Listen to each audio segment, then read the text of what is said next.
मैं विनीत मिश्रा आप सभी छात्रों का अपने YouTube channel VK math class पर हार्दिक स्वागत और अभिनंदन करता हूं। बच्चों, जैसा कि पिछले वीडियो में संख्या पद्धति से संबंधित जो भी मैंने वीडियो बनाए तो उसमें आपने सूत्रों का विश्लेषण देखा और कुछ प्रश्नों को हल भी किया मैंने उसके अगले वीडियो में। तो समय न होने के कारण अधिक प्रश्नों को मैं हल नहीं कर पा रहा हूँ, लेकिन हम ये चाहते हैं या कि हमारे पढ़ाने का तरीका ये है कि प्रश्नों की संख्या भले ही कम हो लेकिन विश्लेषण पूरा होना चाहिए। तो इसी क्रम में आज कुछ नए तरीके के प्रश्नों को मैं आपके सामने लेकर आऊँगा और उसका भरपूर विश्लेषण करूँगा, जिससे आपके अंदर संख्या पद्धति से संबंधित जो सवाल हैं, उनसे जो भय है, डर आपके मन में बैठा हुआ है, वो ख़त्म हो जाएगा। तो हम चाहते हैं कि अगर आप संख्या पद्धति हमसे पढ़ें तो जितने भी प्रकार की उसमें सवालें हैं, मैं आपको हर प्रकार की सवालें बताऊं। ये नहीं कि एक ही प्रकार की सवालें आपको मैं 10-20 बताऊं, वो आपका काम है। अभ्यास करना आपका काम है और एक सवाल का तरीका बता देना हमारा। हाँ, अगर आपको कोई प्रॉब्लम हो रही है उसमें तो आप कमेंट कर सकते हैं, आप सवाल पूछ सकते हैं हमसे, और भी जो आपको प्रॉब्लम है सूत्रों के बारे में पूछ सकते हैं। तो आप कमेंट करेंगे तो हम उसे अपने वीडियो में ज़रूर शामिल करेंगे। तो इसी क्रम में हम अपना आज का शुरू कर रहे हैं और आपको पहली सवाल की तरफ ले चलते हैं। तो जैसा कि आप देख रहे हैं, पहली सवाल के रूप में हमने एक टेक्निकल सवाल ली है। इसे आप टेक्निकल कह सकते हैं या सूत्रों पर आधारित कह सकते हैं, और कहीं कहीं इस प्रकार के अंक होंगे, संख्याएँ अक्षर वर्ड होंगे, और कहीं कहीं आप देखें तो इसे अंकों में प्रयोग करें। जैसे 412 कर दिया, 589 कर दिया, मतलब कोई भी वर्ड कर सकते हैं। इस प्रकार से मैंने इसको अक्षरों के रूप में लिया है कि जिससे आपको किसी भी अदद हो, कोई भी अदद आ जाए तो आपको प्रॉब्लम नहीं होनी चाहिए देखने में। अब इसके आप ऑप्शन देख रहे किस प्रकार के इसके ऑप्शन आते हैं। इसे हल कैसे करेंगे, सरल तरीका है, सूत्र पर आधारित सवाल है। तो इसको हम मान के कर सकते हैं कि हल की बात करेंगे तो आप ए बराबर XYZ मान लें और B बराबर MNO। तो अब हमें पूरा MNO नहीं लिखना पड़ेगा या कोई संख्या नहीं लिखनी पड़ेगी, और XYZ की जगह A लिखना पड़ेगा, इसकी जगह B लिखना पड़ेगा। तो सरल हमारी सवाल कैसे हो जाती है कि A square A plus B का whole square minus A minus B का होल स्क्वायर, और नीचे क्या है बटे AB, यानी A गुणे B।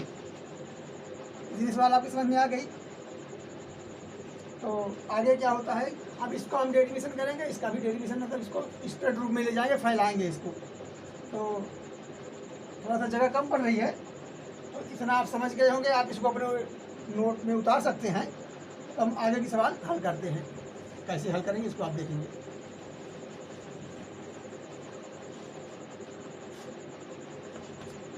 यानी A स्क्वायर धन B स्क्वायर धन 2AB, और इस फार्मूले को हमने आपको बताया भी है, इसका डेरिवेशन भी किया है, minus A square plus B square minus 2AB।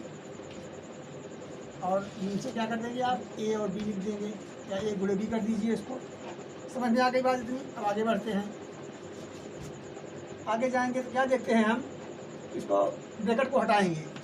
तो ब्रैकेट को हटा देते हैं, होता है A स्क्वायर धन B square plus 2AB minus, अब इसमें चिन्हों का आप विशेष ध्यान देंगे कि इस प्रकार ये माइनस है, यहाँ पर प्लस माना जाता है, तो प्लस माइनस से गुणा क्या हो जाएगा, माइनस हो जाएगा। तो हो गया माइनस A स्क्वायर, प्लस का है तो माइनस हो जाएगा, माइनस B स्क्वायर, जो माइनस है तो प्लस हो जाएगा 2AB, क्योंकि ये इस चिन्ह से इस चिन्ह का गुणा हो जा रहा है। तो जब गुणा होगा तो माइनस माइनस प्लस होता है, आप सबको पता होगा। थोड़ी देर के लिए एक बात और करते हैं, बटे AB कि अब आप लोग जानते होंगे, फिर भी आप जान लीजिए, प्लस और प्लस का गुणा क्या होगा, प्लस ही होगा। प्लस और माइनस का गुणा क्या होगा, माइनस होगा। माइनस और प्लस का गुणा क्या होगा, ये भी माइनस होगा। लेकिन अगर माइनस और माइनस में गुणा होगा तो क्या होगा, प्लस हो जाएगा। समझ में आ गई बात आपको? इस प्रकार आप चिन्हों का जो नियम है इसको जरूर जानते रहेंगे, क्योंकि इसका इस्तेमाल बहुत होना है और इसका बहुत ही टेक्निकल तरीके से इस्तेमाल करते हैं। कहीं पर पता लगा कि यहाँ से माइनस दिया हुआ है, यहाँ भी माइनस है, फिर कहीं पर प्लस है, तो आपको गुणा करने में अगर आप एक भूल कर देंगे तो आप पूरी सवाल को उलट देंगे, यानी ख़राब कर देंगे। तो इतनी बात आपको समझ में आ गई। इसका हमने जब ब्रैकेट तोड़ा इस प्रकार के चिन्ह बन गए। तो माइनस ए स्क्वायर प्लस में है और ये माइनस में है, तो दोनों घट गए, कट गए या घट गए, आप कुछ भी कह सकते हैं। और बी स्क्वायर भी घट जाएगा, कट जाएगा। ये भी प्लस में है, ये भी प्लस में है, तो दोनों जुड़ जाएंगे, यानी इसका मान हो गया 2ab धन 2ab, यानी 4ab बटे ab। तो ab से ab को काट दिए तो बराबर क्या आ गया 4। अब कहने का मतलब ये है कि इन्होंने कोई भी संख्याएं दी होगी कहीं पर, उनका a और b के रूप में मान रख लेंगे और आखिरी में कट जाएंगे। चाहे आप संख्या लिख के काट दीजिए या संख्या का स्क्वायर लिख के आप बढ़ा सकते हैं, इसको और बड़ी सवाल लगाइए। और नीचे ए बी है, ऊपर ए बी है, घट गया और क्या बचा, तो 4 संख्या बची है, यही 4 हमारा उत्तर हो जाएगा। तो हमें लगता है आपके समझ में बातें आ गई होगी और इस पर आप अभ्यास करेंगे। एक सवाल के भरोसे आप नहीं रहेंगे, ना एक सवाल से आपके दिमाग में कोई फार्मूला बैठ पाएगा। अगर आपको सवाल जानना है, उसका आपको ज्ञान पूरा अर्जित करना है, तो आपको हमारे बताए के बाद इस तरह की जो भी सवालें आपको मिलेंगी, आप उस पर क्या करेंगे, अध्ययन करेंगे, उसका और सवाल का डेरिवेशन करते रहेंगे। तो हम अगली सवाल पर आते हैं। तो जैसा कि आप लोग देख रहे हैं सवाल नंबर 2, ये पहले सवाल नंबर 1 की तरह ही है, लेकिन इसमें क्या है, इन्होंने थोड़ा सा उसमें आपको ABCD के माध्यम से बताया था और इसमें अंकों की बात कर रहे हैं। तो क्या होता है, हम कभी दशमलव देख करके, हम इस तरह संख्या देख करके थोड़ा सा घबराहट होने लगती है कि ये सवाल कैसे लगेगी, इसको कैसे लगाया जाएगा। तो इसको भी आप A मान लेंगे और इसको B मान लेंगे। समझ में आ गई बात हमारे? बाकी सवाल आप उसी तरह लगाना है, ट्राई कर लेते हैं। कैसे, A प्लस B का होल स्क्वायर, इसको हम A समझ रहे हैं, समझ में आई बात आपके? इसको A समझ ले गए और इसको क्या समझ लेंगे हम, इसको B समझ लेंगे। इसको A कह रहे हैं, इसको B कह रहे हैं। समझ में आ गई बात इतनी? इसको आप समझेंगे। इसका तो कैसे कहेंगे, A स्क्वायर धन B स्क्वायर धन 2ab, प्लस का चिन्ह है तो प्लस का चिन्ह है तो कोई अंतर नहीं आएगा, सीधा इसको फार्मूला रख देंगे हम। यानी क्या हो जाएगा इसमें, A स्क्वायर धन B स्क्वायर माइनस 2ab बटे A square plus B square. इतनी बात समझ में आ गई? जहाँ जहाँ A था, जहाँ जहाँ हमने A लिखा है उसका मान ये है, जहाँ जहाँ हमने B लिखा है उसका मान ये है। अब इन संख्याओं को न लिख के हम A और B के रूप में लिख रहे हैं। देखिए इसमें क्या होता है, आप देखेंगे तो ये प्लस में है और ये माइनस में है, यानी ये कट गया या कि घट गया। क्या बचा हमारे पास, तो 2A स्क्वायर धन 2B स्क्वायर बटे A स्क्वायर धन B स्क्वायर, यानी 2 इसमें कॉमन ले लेंगे, क्या हो जाएगा A स्क्वायर धन B स्क्वायर बटे A स्क्वायर धन B स्क्वायर, और ये दोनों संख्याएं सेम है, कट गई। हमारा उत्तर क्या आ गया, 2 आ गया। सवाल बहुत सरल थी, लेकिन आपको नियम आना चाहिए। आप अगर इस सवाल पर अभ्यास किए रहेंगे तो आप बिना लगाए इस तरह के सवाल के चिन्हों को देखते हुए उत्तर 2 लगा के आएंगे जो यहाँ पर आया है। और अगर आप चिन्ह पहचान गए, जैसे मैंने पहली सवाल बताई थी कि यहाँ पर माइनस का चिन्ह है तो उसका उत्तर क्या आता है, तो उसका उत्तर 4 आता है। तो हम अगली सवाल की तरफ चलते हैं। जैसा कि आप देख रहे हैं सवाल नंबर 3, तो एक तरीका है भी सवाल आने का, और इस प्रकार के आपको अभ्यास के लिए बहुत सी सवाल ही मिल जाएंगी। फिर मैंने एक सवाल आपके लिए यहाँ पर रखी है कि पूछेगा प्रश्नवाचक चिन्ह या यक्ष के स्थान पर, कहीं प्रश्नवाचक चिन्ह बना देगा, कहीं यक्ष लिख देगा सवाल के बीच में, कौन सी संख्या आएगी। इसे आप देख रहे हैं सवाल नंबर ये है कि 475 धन 950 का 64%, 950 का कितना परसेंट, तो 64% बराबर 900 प्लस यहाँ पर क्या आएगा, यानी यहाँ पर चाहे यक्ष लिख दे और चाहे प्रश्नवाचक चिन्ह का निशान बना दे। अब आपको हल करना है कि यहाँ पर क्या आएगा। आप प्रश्नवाचक चिन्ह की जगह हल करते समय इसको आप x के बराबर मान सकते हैं। चलो हम x मान लेंगे, हमें x बराबर बार बार लिखने में आसानी हो जाएगी। तो इसको सरल करते हैं, तो देखते हैं पहली सवाल कैसे हल होगी कि 475 धन, अब प्रतिशत कैसे निकाला जाता है, प्रतिशतता का पूरा लेसन है, हम उस पर आपको आगे पढ़ाएंगे। उस पर और टेक्निकल सवाल हैं, उसको भी बताएंगे, लेकिन इसमें प्रतिशतता का बहुत थोड़ा सा प्रयोग हुआ है और आपको संख्या पद्धति में इस बात को जानना जरूरी है कि आपको इसका भी ज्ञान होना चाहिए। इसलिए मैंने एक टेक्निकल सवाल के रूप में इसको रखा है, क्योंकि आज का हमारा सेशन था कि संख्या पद्धति में जो भी टेक्निकल सवाल हैं थोड़ा सा मैं उनको आपको बताऊंगा। तो एक टेक्निक ये भी है इसकी। तो 950 गुणे 64/100 बराबर 900 प्लस x माने जिसका हमें मान निकालना है। तो इसको यहीं पर हम हल कर लेते हैं। थोड़ा सा इस जीरो से इस जीरो को काट दिया हमने, 5 दूनी 10 काट दिया और 5 इकन्नम 5 बचा 4, 45 हो गया। तो 5 नवैया 45, यानी ये 5 से भी कट गया, या 19 बचे 95, मतलब 5 19 हमने 95 करिए, 5 दूनी और 2 से इसको काट देंगे, क्या हो जाएगा 2 तिहाई 6 और 2 दूनी 4, यानी हमें मिल गया 19 गुणे 32। तो अब आप 19 गुणे 32 तो हल कर ही सकते हैं, लेकिन इसको करने का थोड़ा सा शार्ट तरीका अपने दिमाग में आप कर लिया कीजिए। कैसे इसको करेंगे, तो थोड़ी देर के लिए मानते हैं कि 32 का गुणा हमें 20 में करना है। तो 32 गुणे अगर 20 आपको करना है तो 20 में क्या करेंगे, 32 गुणे आप 2 करके देख लीजिए। 32 गुना कितना होता है 64, और 20 में करना है तो क्या 640। अब 640 अभी आप 19 से नहीं कर रहे हैं, 19 के लिए करना जरूर है आपको, लेकिन आप 20 में कर रहे हैं, 60 करने के लिए आपका दिमाग चल जाए। क्या आपको सोचना है कैसे जल्दी से जल्दी इसको हल करना है। तो 32 गुना 64 यानी 640 हो गया। 640 में से आप 32 अगर घटा दोगे तो हर से 40 में से 32 घटाओ ना, क्या हो जाएगा आपका 608 हो जाएगा। समझ में आ गई बात आपको कि इसको कहीं आपको गुणा करके 32 19 दूना 38 फिर 38 की हासिल वगैरह नहीं करना है इसमें, बस 32 गुणा 20 में करेंगे और जो समझ आए 20 में आ गया तो 19 बार ले जाना था, एक 32 उसमें घटा दिए आप, और घटा दिए तो आपका 608 हो गया। हमारा कहने का मतलब आपको अपने समय के एक एक क्षण की कीमत जाननी चाहिए कि किस सवाल में हम किस तकनीक का प्रयोग कर दें कि जिससे हमारा समय बच जाए। क्योंकि गणित में सवालें लोगों को आती रहती हैं, लेकिन उस समय के अभाव में सवाल लगा नहीं पड़ते, फिर तो चलो तुक्का मार के चलते हैं। तो तुक्का सही हो सकता है, लेकिन ज़रूरी नहीं है सही हो जाए। खैर, हम आगे आते हैं सवाल पर कि हमें इस सवाल को इतना जब हल किया हमने, यानी 95 का जो 64% था, इसको जब हमने हल किया तो हमारा 608 आ गया, यानी 475 ठीक धन 608। यहाँ आ जाते हैं थोड़ा सा इसको लेकर के, बराबर 900 प्लस x। इतनी बात समझ में आ गई। अब इन दोनों को आप जोड़ लीजिए फटाका।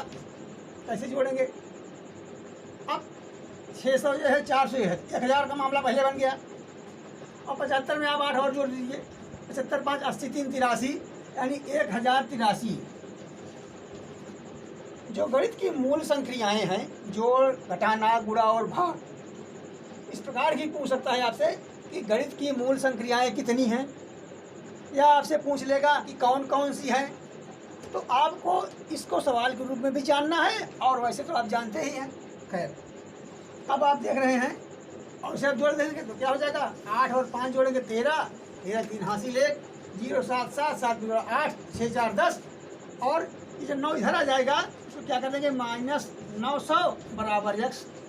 और आपको ये भी याद पता होगा कि जब संख्याएं बराबर की इधर से उधर जाती हैं, ये अगर इधर आएगा इसका चिन्ह जो भी होगा वो बदल जाएगा, अगर उधर जाएगा वो भी बदल जाएगा। अच्छा, बदल क्यों जाएगा इस पर भी हम किसी दिन चर्चा करेंगे।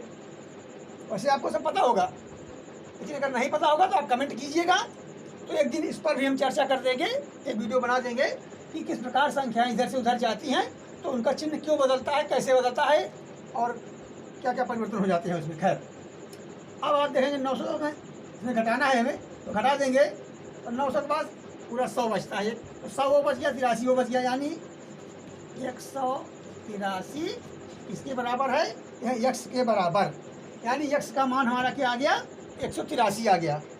तो इस प्रकार की सवाल आप और भी अपने तमाम टेक्स्ट बुक हैं उसमें देख के लगाएंगे, और मैं आपको ऐसी सवालें बताऊंगा कि जो नए तरीक़ों पर आधारित होती हैं। तो हम चलते हैं अगले सवाल की तरफ। तो अगली सवाल के रूप में हमने इस सवाल को लिया है। तो इसको इसलिए हमने लिया कि अक्सर अंडर रूट का मामला आ जाता है तो बच्चे थोड़ा सा घबरा जाते हैं कि अंडर रूट आ गया, हुआ आ गया, दशमलव लग गया, क्या हो गया, बटा सही आ गया, आप क्या करें। तो ये बातें नहीं हैं, बस आप अभ्यास कीजिए और तरीका समझिए, उससे डरिए नहीं कि सवाल ऐसे है कि अब क्या करेंगे। हम हाथ पाँव नहीं फूलना चाहिए, धैर्य धारण करिए रहेंगे। तो क्या है, a माइनस बी का होल स्क्वायर का सूत्र इसमें लगाएंगे और यक्स इसके अंडर रूट के अंदर आ गया है। आप सोचेंगे कि अंडर रूट के अंदर यक्स आ गया जिसका मान थोड़ा सा प्रॉब्लम करेगा, ऐसी कोई प्रॉब्लम नहीं करेगा आपके सामने, बस आप देखते जाइए कैसे होगा। कैसे इसको हल करते हैं कि ए स्क्वायर यानी अंडर रूट यक्स का स्क्वायर कर दिया प्लस 1 का स्क्वायर कर दिया, यानी ए स्क्वायर धन बी स्क्वायर माइनस यहाँ पर 2 ए और बी का मान कितना है, 1 है। और बराबर क्या करेंगे आप, 800 आपके पास है ही, देख रहे हैं। इस जो अंडर रूट 28 है, अब इसमें भी आपको कुछ सरलता लानी पड़ेगी, यानी कि इसको हम क्या कर सकते हैं, माइनस अंडर रूट 2 दूनी 4 गुणे 7 आप लिख सकते हैं। इस तरह से कोई दिक्कत तो नहीं हुई। अंडर रूट 28 के मान में परिवर्तन नहीं होना चाहिए, और इस प्रकार लिखने से इसके मान में कोई परिवर्तन नहीं हो रहा है।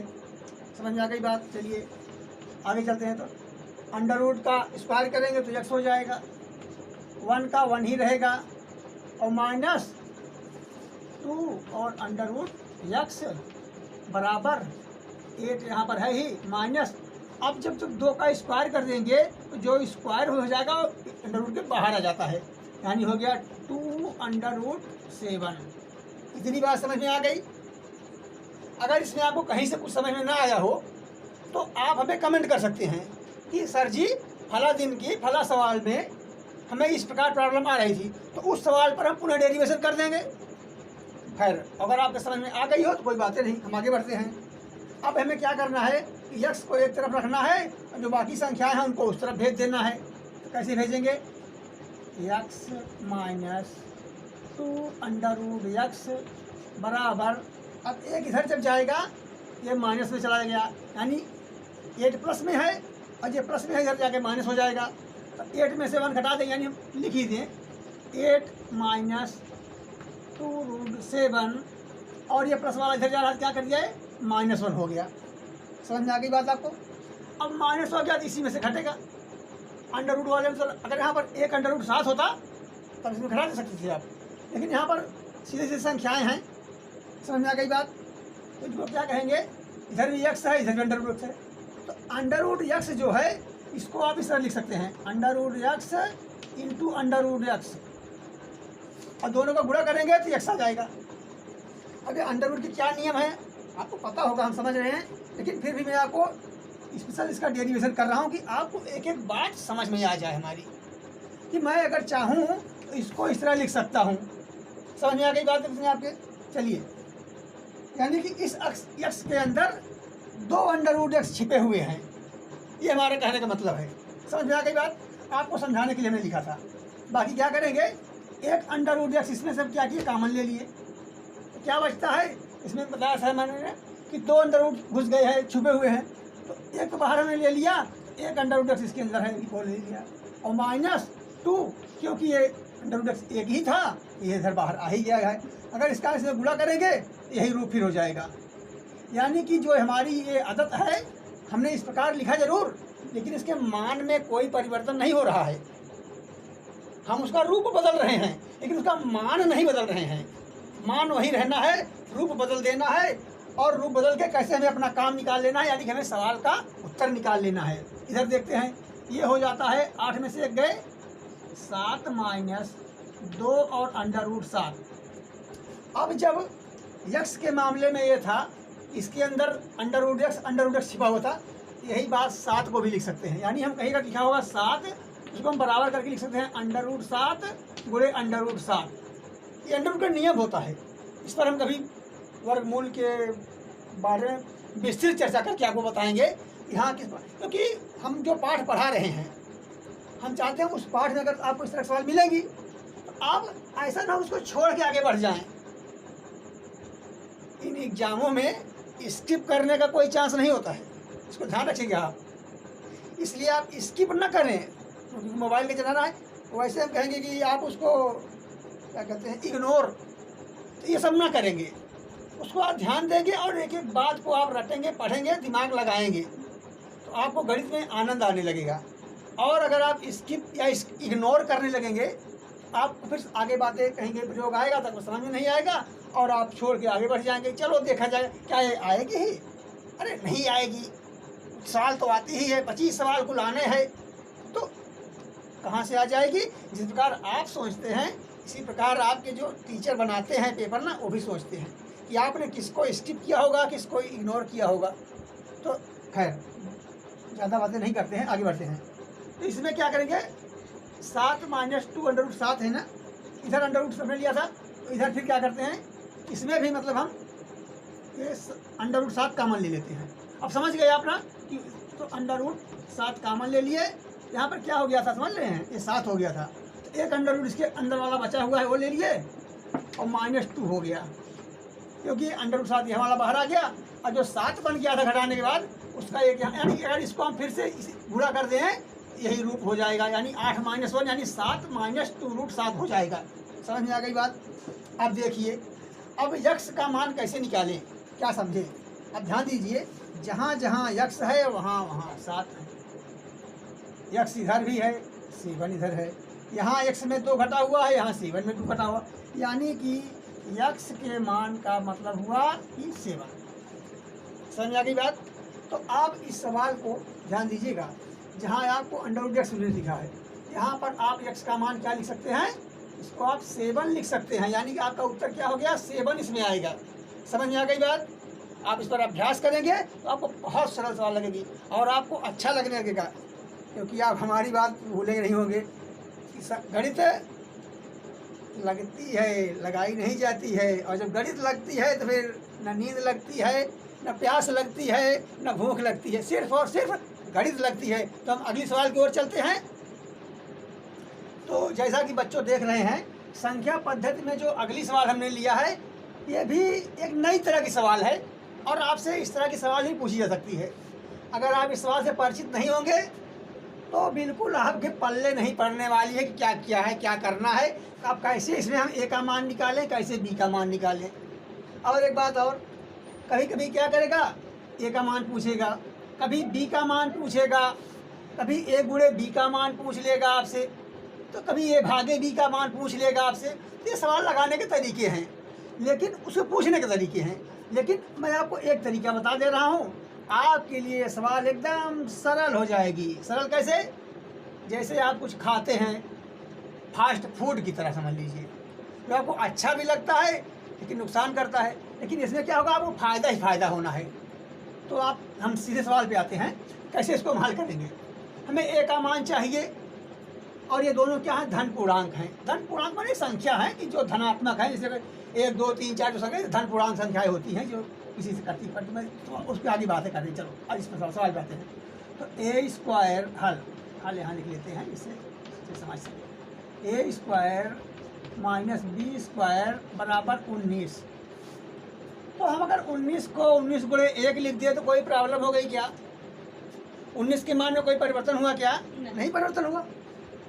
तो हमने लिख दिया अपने सुविधा के लिए, क्योंकि हमें पता है इसमें कुछ इसका रोल हो रहा है। अब ये बात आपको जाननी चाहिए। तो अब इसको कैसे लिखेंगे, a + b और a - b बराबर हो गया 19 × 1। अब आप देख के हमें बताइए कि इसके मान में और इसके मान लिखने में कोई परिवर्तन हुआ क्या, कोई परिवर्तन नहीं हुआ। आप चाहे a² - b² लिखिए, चाहे a + b a - b लिख दीजिए, और चाहे 19 लिखिए, चाहे 19 × 1 लिखिए। यानी कि आप संख्याओं के मान में परिवर्तन कदापि नहीं कर सकते हैं, यहाँ तक कि आप इसको धन को ऋण नहीं कर सकते हैं। ऐसा आप करेंगे तो सवाल आप गलत कर रहे हैं। खैर आगे आते हैं। अब आप देखिए, अब ए प्लस बी को आप ए प्लस बी दिमाग से थोड़ा निकाल के कोई एक संख्या अपने मन में मान लीजिए। मन में इसे मतलब आप इसको 5 मान लीजिए, 10 मान लीजिए, 11 मान लीजिए, 12, कुछ भी आप मान सकते हैं। तो समझ लीजिए हमारी ये कोई एक संख्या है, ए प्लस बी नहीं है इसमें जोड़ घटाना और ए क्या है बी क्या है, ऐसे कोई मतलब नहीं है इसमें। हमें सिर्फ ये देखना कि एक संख्या इसे 19 एक संख्या है, एक संख्या है आपकी, उसी प्रकार ये भी 19 हो सकता है, ये 1 हो सकता है, 40 हो सकता है, 50, मतलब कुछ भी हो सकता है, कोई एक संख्या है ये। समझ में आ गई बात? अब देखते हैं कि क्या इसमें आगे सिस्टम, इसका हल क्या निकलता है कि a प्लस बी बराबर 19 और a माइनस बी बराबर 1। समझ में आ गई बात? इतनी बात आपके समझ में आ गई है तो अब तो बहुत सरल हो गई आपके लिए।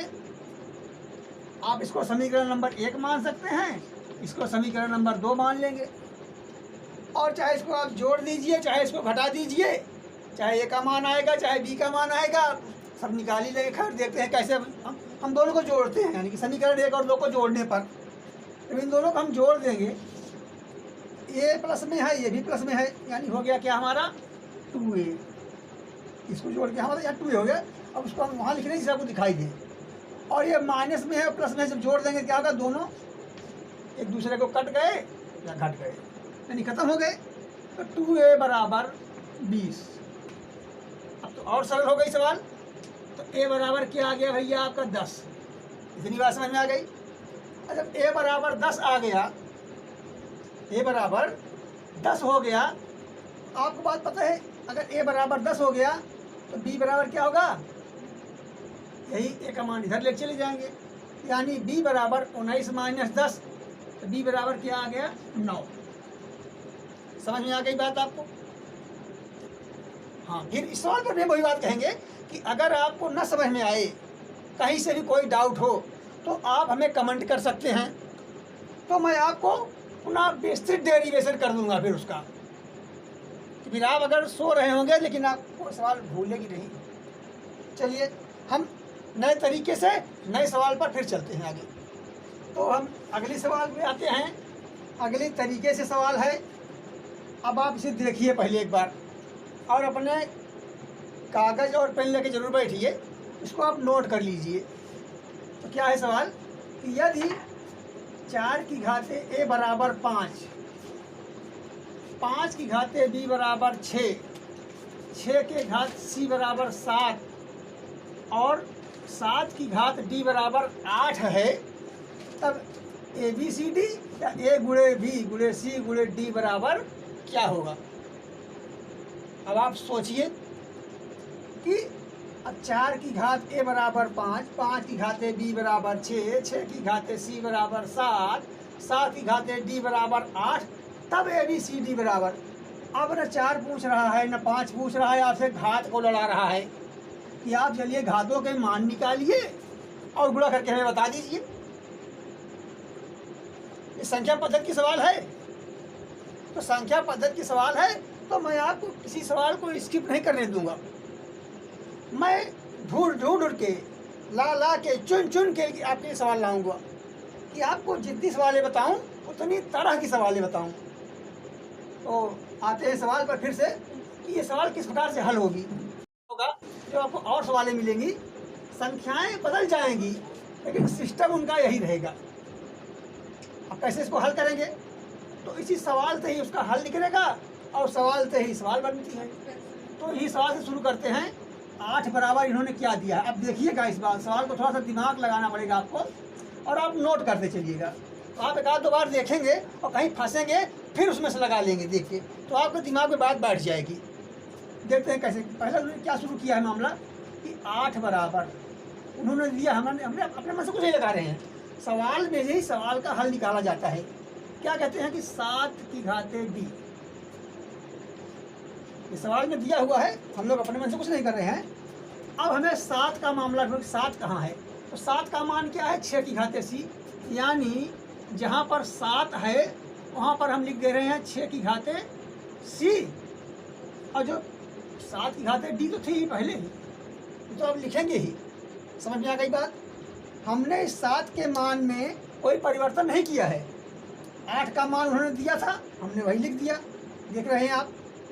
अब 7 का मान भी तो उन्होंने दिया है कि 6 के घाते c होता है, तो हमने 7 का मान लिख दिया कि 6 के घाते c, और 7 का मान मतलब 6 के घाते c बराबर 7 है। ये देखिए ना, तो चाहे 7 लिखें चाहे 6 की घाते c लिखें, मामला तो वही है। तो घाते d लगाना है क्योंकि घात यहाँ पर d लगी हुई है। तो अब जाते हैं, आप ये भी जानते हैं कि इस प्रकार अगर होती है तो घातों का गुणा हो जाता है, घात की घात है तो गुणा हो जाता है, यानी ये 6 की घाते आप लिख सकते हैं इसको c और d। इतनी बात समझ में आ गई, यानी 6 की घात c और d है ये। अब हम 6 का मान रख देंगे, सवाल से ही सवाल लगा रहे हैं, कोई अपने मन से कुछ काम नहीं करना हमको। तो सवाल 6 का मान क्या बता रही है, 5 की घाते b, यानी 5 की घात में b लगा देंगे और 6 की घात में cd है ही। ये देखिए, थोड़ा सा आप समझ लीजिएगा, नहीं तो घात को उसमें कहीं जोड़ने लगे। इतनी बात समझ में आ गई कि हमने 6 के मान में कोई परिवर्तन नहीं किया, उन्होंने 6 का जो मान बताया था वही मान मैंने यहाँ पर 6 का रख दिया, और घात cd लगाने है। तब वो पता है कि घातों का गुणा हो जाएगा जब घात की घात होगी, यानी इसका मान क्या आ गया, 5 की घात b c और d। यहाँ तक समझने में कोई परेशानी तो नहीं हो रही है आपको, मैंने कोई अपने मन से कोई जादू तो नहीं बता दिया आपको, सवाल तो ही सवाल। खैर आगे देखते हैं। अब 5 का मान क्या दिया है, सुने, 5 का मान दिया है 4 की घाते a, यानी हम जहाँ 5 लिखा है वहाँ हम लिख देंगे 4 की घाते a, और पूरी की घाते क्या है b c और d। इतनी बात समझ में आ गई।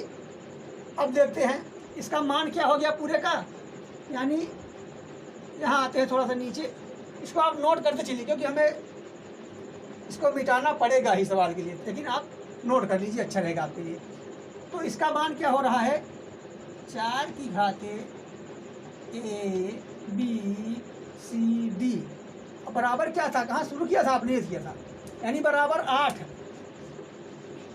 या 8 बराबर इतना लिख दीजिए या इसके बराबर 8 लिख दीजिए, मामला वही है बराबर। समझ में आ गई बात हमारे, मतलब आपके समझ में आ गई हमारी बताई हुई बात। चलिए अब 8 को भी अपना सुविधा अनुसार हम लिखेंगे और 4 को भी अपनी सुविधा अनुसार हम लिखेंगे, क्योंकि हमें तो हल करना है। आप अब दिमाग कुछ लगाइए कि इसका भी हम स्क्वायर में लेकर चले जाएँ। 8 को स्क्वायर की तरह कैसे लिखेंगे, 8 को हम लिख सकते हैं 2 की घाते 3। इतनी बात समझ में आई आपके, नहीं समझ, चाहे आप 8 लिखिए चाहे 2 की घात 3 लिखिए, मान में कोई परिवर्तन नहीं होना है। और एक बात जान लीजिए, ये तो यहाँ हो गया। अब आपको दिखाई दे या ना दिखाई दे, थोड़ा हम इसको मिटाएंगे, आपने नोट की होगी हमें ऐसा लगता है।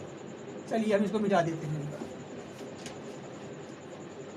आपने नोट किया होगा तो आपको विशेष फायदा होगा, आपने नोट नहीं किया होगा तो हम मानते हैं कि आपका दिमाग कंप्यूटर से भी तेज चल रहा है, आपको सब याद होगा। चलिए इसके आगे बढ़ते हैं, यानी हम 4 को लिख सकते हैं 2 का स्क्वायर इसकी घाते a b c और d बराबर 2 की घाते 3। इतनी बात समझ में आ गई आपको, समझ में आ गई ना। चलिए भी मिटाते हैं, आगे बढ़ते हैं।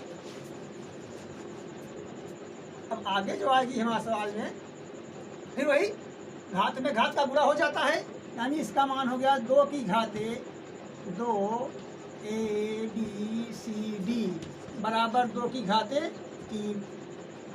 तो अगर बेस बराबर हैं तो घाते भी बराबर मानी जाती हैं, ये नियम है घातांक का, यानी 2 a b c d बराबर 3। और हमें बताना क्या है, a गुणे b गुणे c गुणे d बराबर क्या है, यानी इसी का इतने का मान बताना है। भैया 2 को ख़त्म करना है, इधर भी 2 से भाग दे दो और इधर भी 2 से भाग दे दो। ये 2 तो इसको ख़त्म करने में चला गया, यहाँ क्या आ गया 3/2, यानी इसका उत्तर आ गया 1/1.5। समझ में आ गई बात, समझ में आ गई। चलिए तो जो इस प्रकार सवाल आपको एक बार डरा रही थी, अगर आपने सवाल को ध्यान से देखा होगा तो अब ये आपको डर को ख़त्म कर देगी कि a b c d का गुणनफल क्या होगा। अगर इस प्रकार से 4 की घाते a बराबर 5, 5 घाते, इस पर इसका सवाल दी है तो इसमें इस प्रकार का गुणनखंड आएगा तो आप इसको लगा लेंगे। तो एक टेक्निकल सवाल ये भी मानी जाती है कि संख्या पद्धति का एक तरीके की सवाल ये भी है। तो मैं अगले सवाल पर चलता हूँ। तो बच्चों, अगली सवाल और आज की लगभग लास्ट सवाल होगी हमें लगता है, इस तरीके से है। 1 सही 1/2 धन 11 सही 1/2 धन 111 सही 1/2 धन 1111 सही 1/2। अरे माइनस नहीं है, सही है, मतलब सही का निशान है। समझ गए आप? ये सही का निशान है, इसको इधर चला देते हैं। हाँ, समझ गए सवाल? इसके बराबर क्या आएगा, या यक्स, यानी यक्स का मान बताओ। कहीं कहीं पूछ लेगा कि क्या आएगा, कहीं कहीं पूछ लेगा कि यक्स का मान बताइए। दी गई सवाल में यक्स का मान बताइए, ये भी एक तरीका होता है। तो इसको सरल करने के 2 तरीके हैं। मैं आपको एक विस्तृत तरीका बनाता हूँ, उसके बाद एक शॉर्ट तरीका बता देता हूँ आसानी से। चलिए, तो विस्तृत तरीके में क्या होता है कि हम 1 सही 1/2 है, इसको लिख सकते हैं 1 धन 1/2। कोई परिवर्तन नहीं होगा।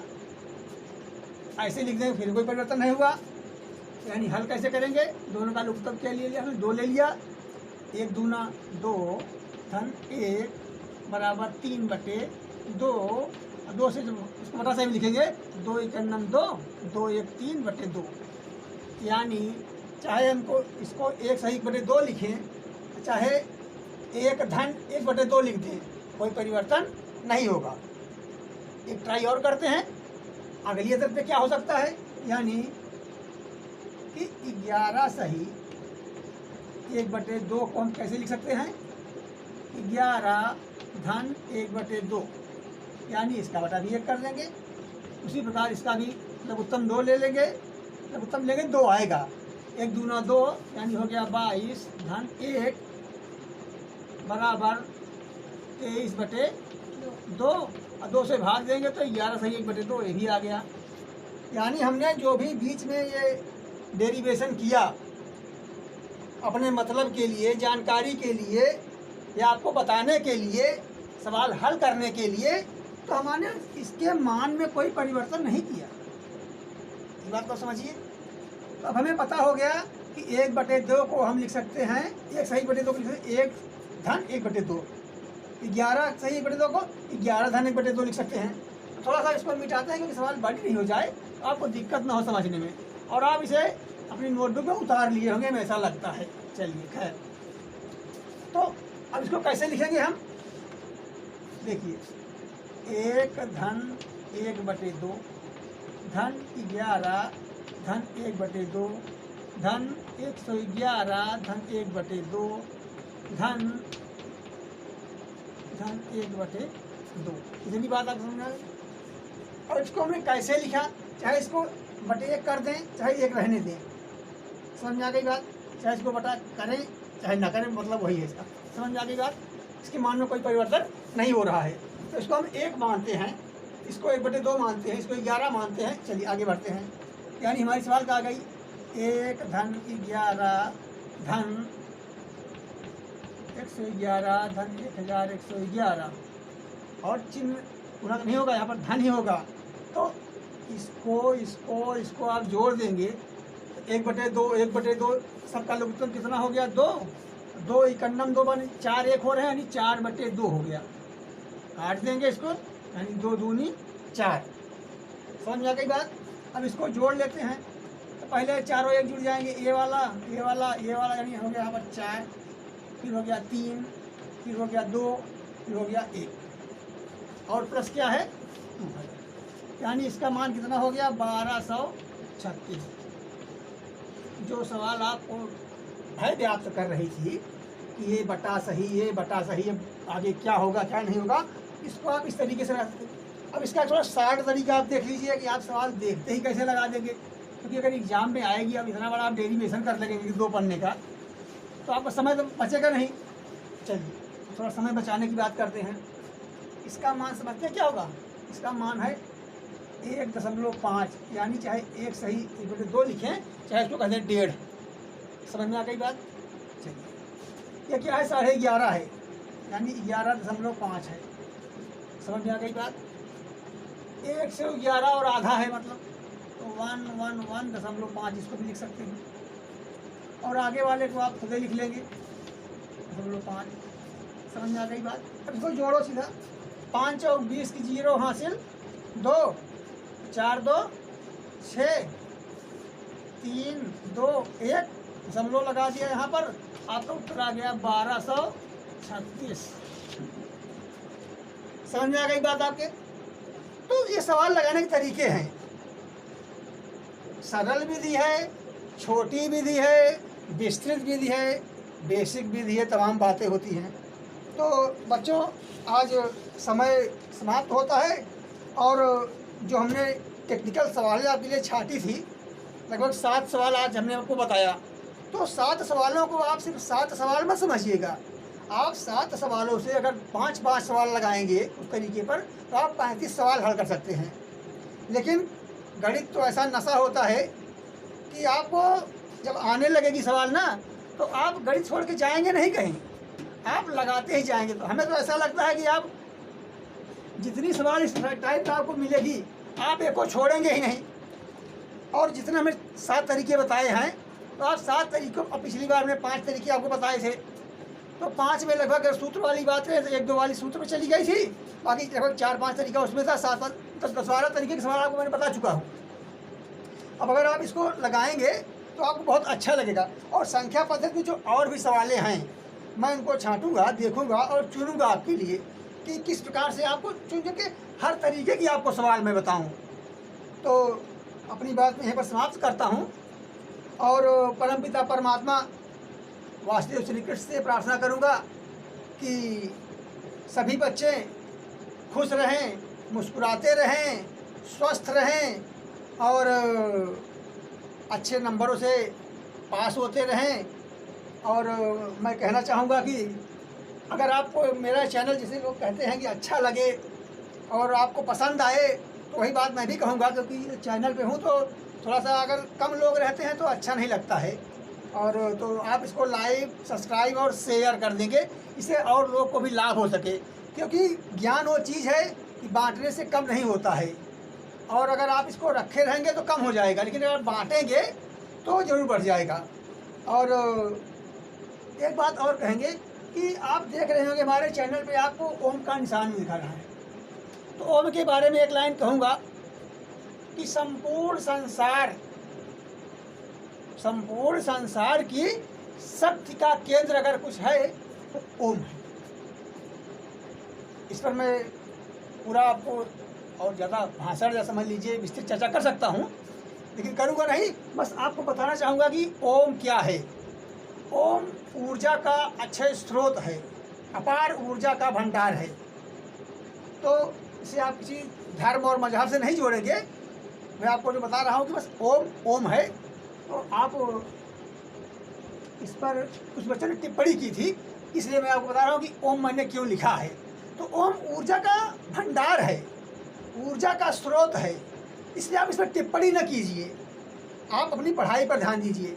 तो इन्हीं सब बातों के साथ मैं आप सबके लिए शुभकामनाओं सहित शुभरात्रि आपको करता हूँ और आपके उज्जवल भविष्य, मंगलमय भविष्य और अच्छे स्वास्थ्य की कामना करता हूँ कि आप पढ़ेंगे, लिखेंगे, खुश रहेंगे, प्रसन्न रहेंगे। जय हिंद, जय भारत। और आपको मैं धन्यवाद देता हूँ। नमस्कार।